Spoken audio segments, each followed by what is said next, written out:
প্রিয় বন্ধুগণ, আমরা যারা মালয়েশিয়াতে অবৈধভাবে আছি আমরা খুব সতর্কতার সাথে চলাফেরা করব, কারণ সব দিকে মালয়েশিয়া ইমিগ্রেশন পুলিশ কিন্তু এখন অপারসি দিচ্ছে এবং অবৈধদেরকে ধরছে, আটক করছে, গ্রেপ্তার করতে আছে।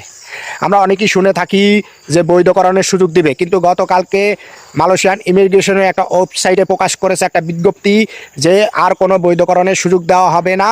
আপনারা কেউ কিন্তু কারো কথায় কান দিয়ে বিভ্রান্ত হবেন না এবং বিভ্রান্ত ছড়াবেন না। দেখেন, দালালরা কিন্তু অনেক কথা বলে যে বৈধকরণের সুযোগ দিবে এবং কি কলিংয়ের সুযোগ দিবে, কলিং সার্ভে। আসলে না, যেগুলা ছিল সেগুলা শেষ করে ফেলছে, আর কোনো বৈধকরণের সুযোগ দিবে না। কলিং চালু করবে কিনা তারও কোনো ঠিক নাই, এই বিজ্ঞপ্তিতে বলা হয়েছে।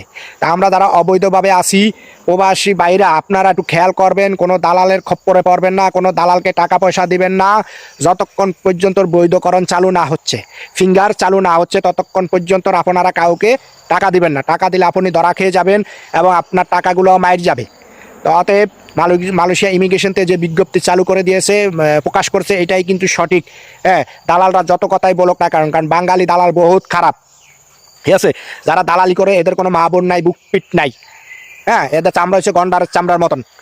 বুঝতে হবে, যতক্ষণ পর্যন্ত আপনার না হবে, ফিঙ্গার চালু না হবে, ইমিগ্রেশনেতে ঘোষণা না আসবে সরকারিভাবে, ততক্ষণ পর্যন্ত আপনারা কোনো দালালের কথায় কান দিবেন না।